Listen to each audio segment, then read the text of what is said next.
Good morning student, this is Subhashish Sharma from Sujyoti Educational Group, Kota. I hope you all are fine at home. Student, today we are going to start 5th chapter of your physical education. The chapter name is Children and Women in Sports. Student, in this chapter, first topic is motor development. Student, motor development refers to the development of child's bones, muscles and his/her ability to move around and manipulate his/her environment. Motor development only happens when the child is biologically and mentally ready for it. Student, हम आज का जो हमारा पहला topic है वो है motor development के ऊपर. हम समझेंगे कि मोटर डेवलपमेंट क्या है. मोटर डेवलपमेंट वो एक्टिविटीज़ होते हैं जिससे एक चाइल्ड्स का मसल्स एंड बोन्स को डेवलप किया जाता है और तभी ये इस प्रोसेस को रेडी किया जाता है जब वो child biologically and mentally fit होता है, तभी मोटर डेवलपमेंट शुरू कर दिया जाता है. जब तक वो बायोलॉजिकली एंड मेंटली फिट नहीं हो पाता है चाइल्ड, मोटर डेवलपमेंट के इंक्लूड उसको नहीं किया जाता है. हमेशा ये बात ध्यान रखेंगे कि मोटर डेवलपमेंट तभी शुरू किया जाता है जब एक चाइल्ड का मेंटली और बेसिकली फिट होता है वो. तो स्टूडेंट, मोटर डेवलपमेंट में क्या क्या होता है तो हमने क्या देखा, child's bones, muscles and his her ability to move around and manipulate his her environment. Okay student, तो स्टूडेंट अब मोटर डेवलपमेंट तो हमने जान लिया. अब हम क्या देखेंगे कि इसके देयर आर 4 स्टेजेस. जो कौन से स्टेजेस है और कितने स्टेजेस है. तो student, there are 4 stages. First, infanthood 1 to 2 years. Second, early childhood 2 to 6 year. Middle childhood 7 to 12 year and fourth है later childhood 14 years and later. और हम नेक्स्ट अब देखेंगे student types of motor development. ठीक है student, अब next जो हमारा टॉपिक है टाइप्स ऑफ मोटर डेवलपमेंट का ऊपर है. मोटर डेवलपमेंट क्या होता है ये तो हमने जान लिया. मसल्स एंड बोन्स को डेवलप करने के लिए मोटर डेवलपमेंट करवाया जाता है वो चाइल्ड को जो चाइल्ड मेंटली और बेसिकली फिट रहता है, फिट हो जाता है जब. ठीक है स्टूडेंट, दो पहला है हमारा ग्रॉस मोटर डेवलपमेंट. अब हम जानेंगे कि मोटर डेवलपमेंट के अंदर 2 टाइप्स ऑफ डेवलपमेंट आते हैं, एक ग्रॉस एक फाइन. अब हम देखेंगे पहले gross motor development involves the development of large or big muscles in the child's body.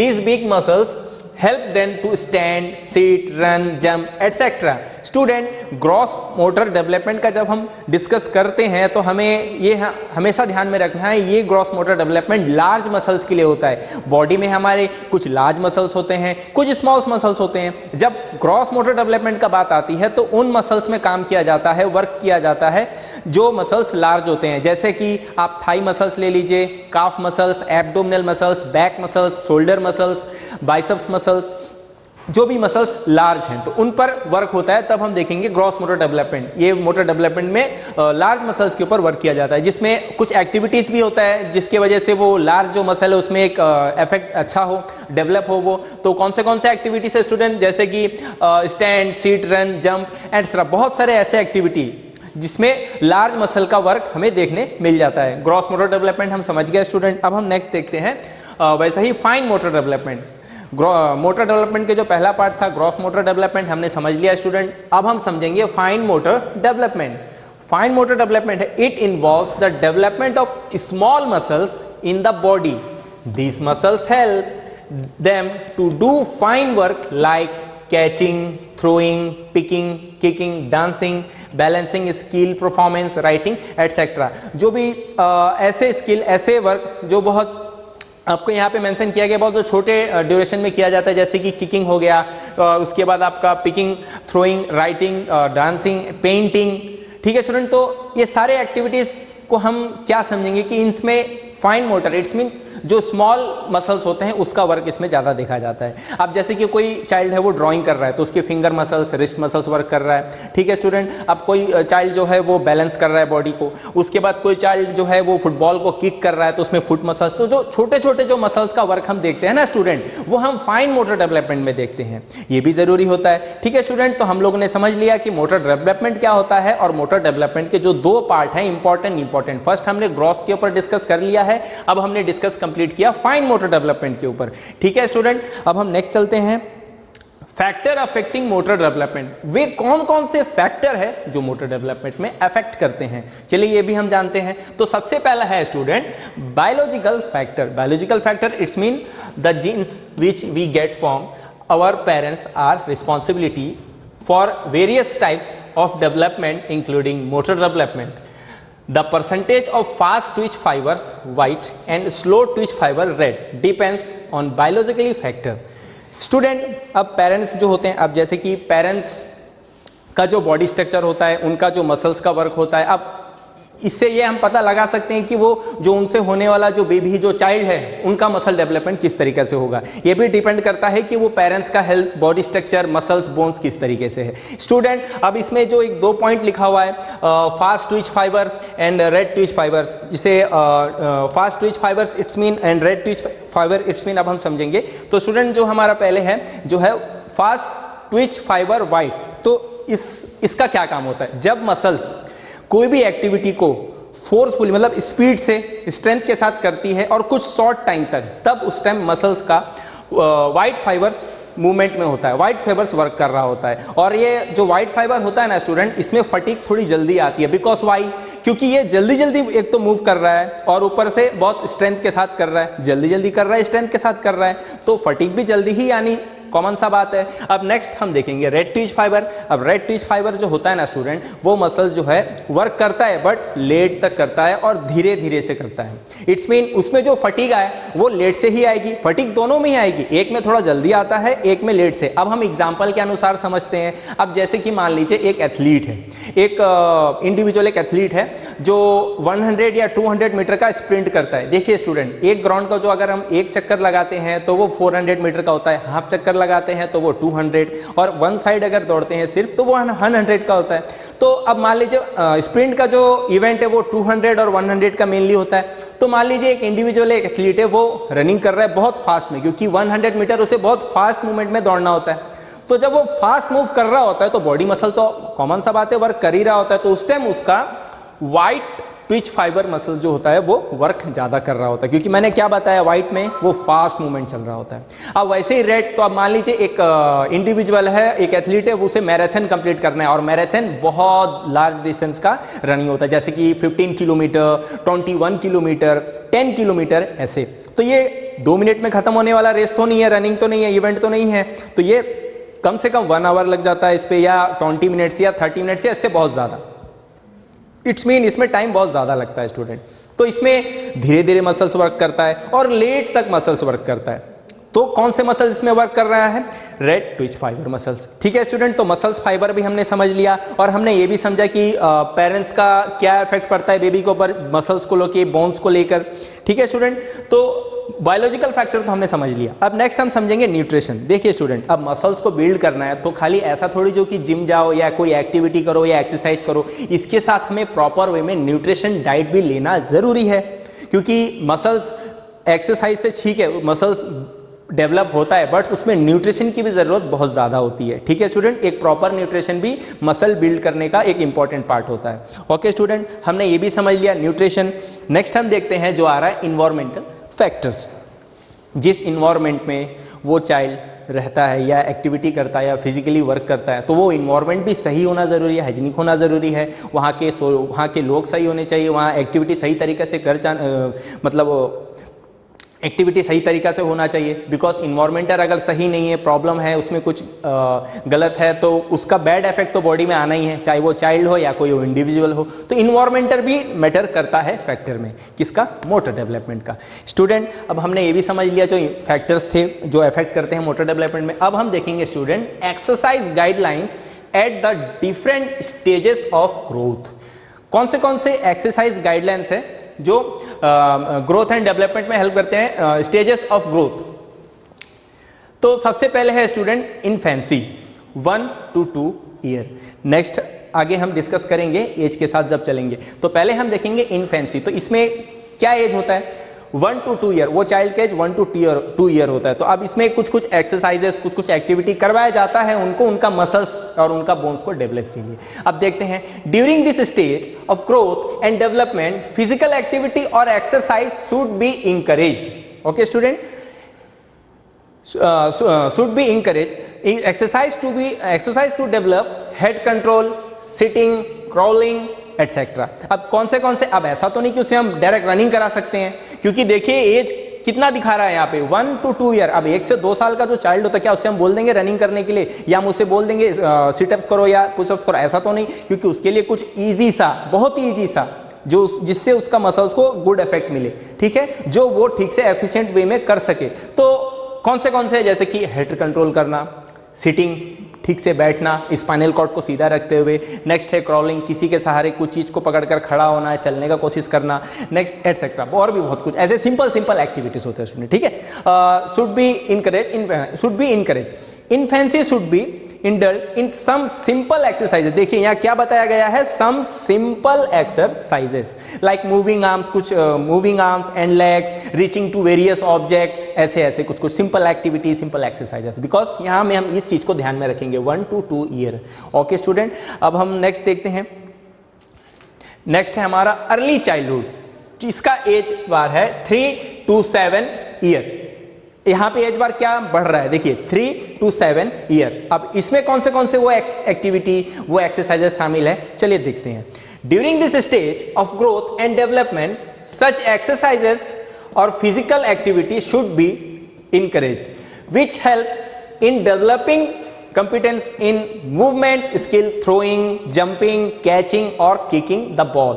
देखिए इसमें कौन से एक्टिविटी शामिल हो रहे हैं, जैसे कि throwing, jumping, catching, kicking the ball। Next student, during this stage activities related to fine motor skills that, अब हमने फाइन मोटर स्किल के ऊपर डिस्कस कर लिया था, इसलिए आपको समझ में आ रहा होगा, ठीक है स्टूडेंट।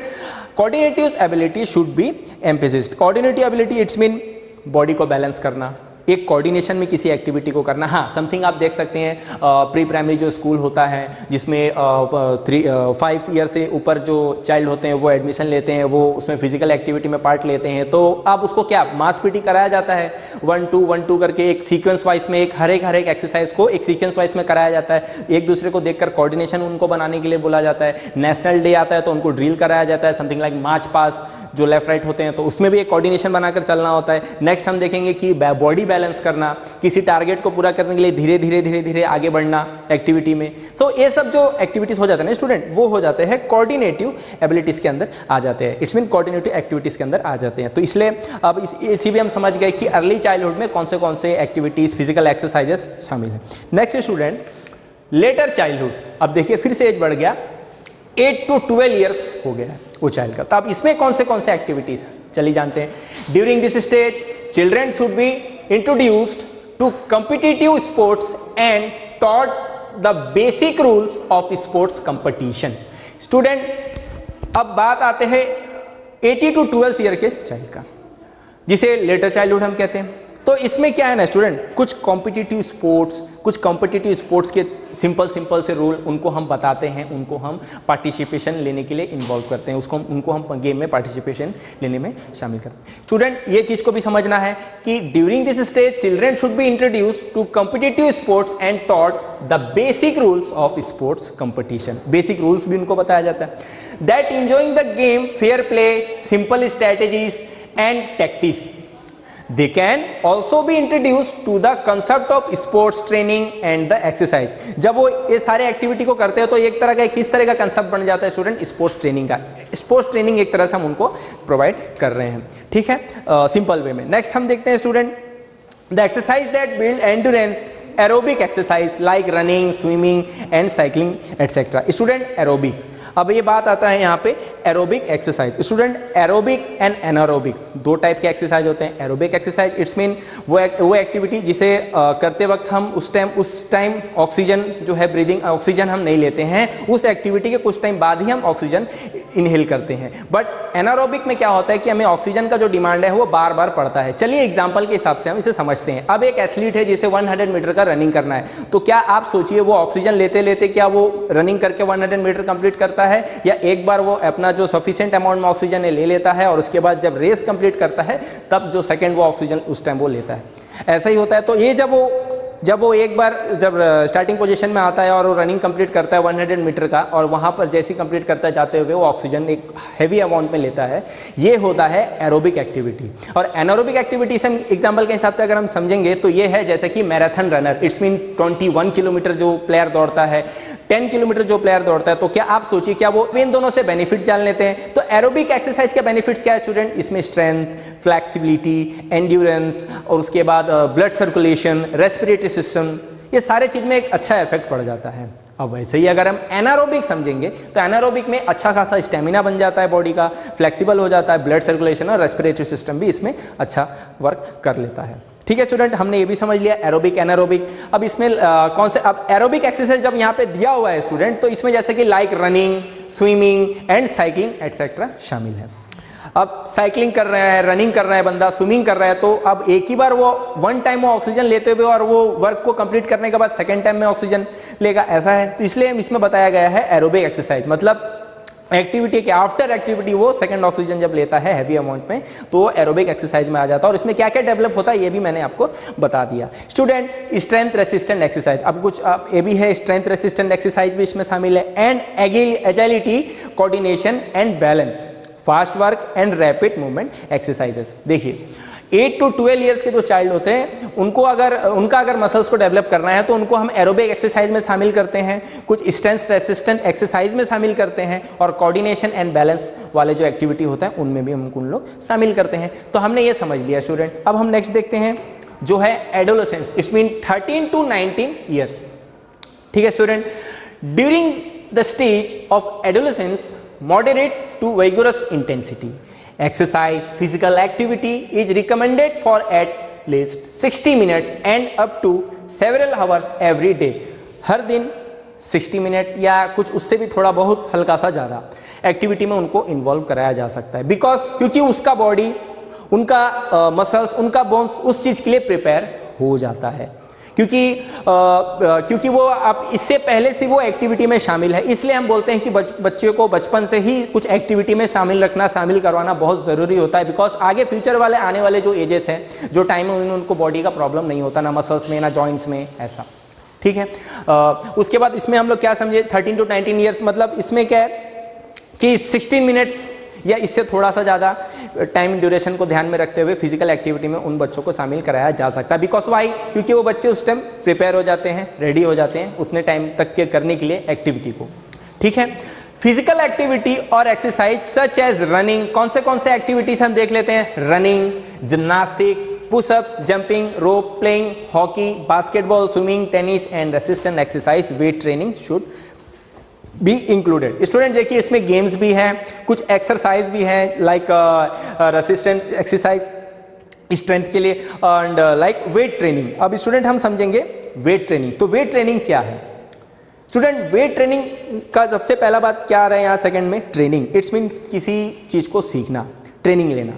अब क्या है इसमें वेट ट्रेनिंग, तो मतलब वो एक्टिविटी जिसको हम वेट लेकर करते हैं। जैसे कि देखिए एक इंडिविजुअल है, एग्जांपल के हिसाब से हम समझते हैं, वो जिम जाता है, वो 1 वीक 2 वीक 3 वीक मान लीजिए कुछ टाइम तक वो 10 kg का जो डंबल्स है उससे वो उठाता है और अपना बाइसेप्स मसल्स को ग्रोथ करता है। लेकिन so student weight training it's mean वो ट्रेनिंग जिसको वेट को इंक्रीज करते हैं हम कंटिन्यू वे में करते हैं। जैसे कि एक जिमर जो जिम करता है, एक इंडिविजुअल जो जिम जाता है, जिम करता है, तो मान लीजिए वो कुछ टाइम तक 10 kg का डंबल्स लेके बाइसेप्स मसल्स को ग्रोथ करता है। ठीक है स्टूडेंट, अब कुछ टाइम के बाद वो क्या करता है, अपने वो एक्टिविटी में जो 10 kg का जो डंबल्स होता है उसे वो उसका वेट को इंक्रीज करता है, इसमें 12 kg का वो ले लेता है या वो चॉइस कर लेता है 15 kg का, और उसके बाद वो अपना बाइसेप्स मसल्स के ऊपर वर्क करता है डंबल्स लेके। तो क्या होगा यहाँ पे हमने क्या देखा कि उसने अपना वेट जो डंबल्स का वेट है उसको इंक्रीज किया।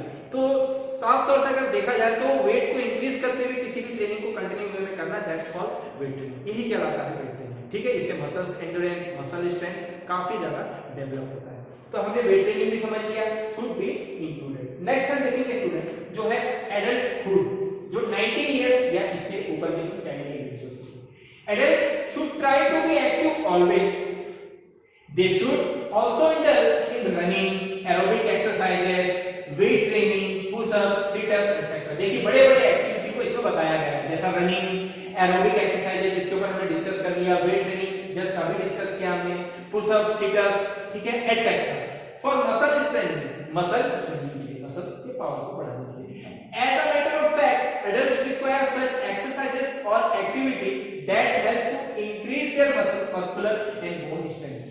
बोन स्ट्रेंथ और मस्कुलर स्ट्रेंथ को इंक्रीज करने के लिए कोई ऐसा एक्टिविटी जिसमें एक्सरसाइज ज्यादा इन्वॉल्व हो, उस चीज को करवाया जाता है जिससे muscle and bone strength increase होता है। तो हमने स्टूडेंट एडल्टहुड को भी समझ लिया है, जिसमें अबाउट 19 ईयर से स्टार्ट होने वाले चाइल्ड जो है, जो बच्चे जो हैं, जो इंडिविजुअल्स हैं, उनके ऊपर ये एक्टिविटी करवाया जाता है मोटर डेवलपमेंट को ध्यान में रखते हुए। ठीक है, हमने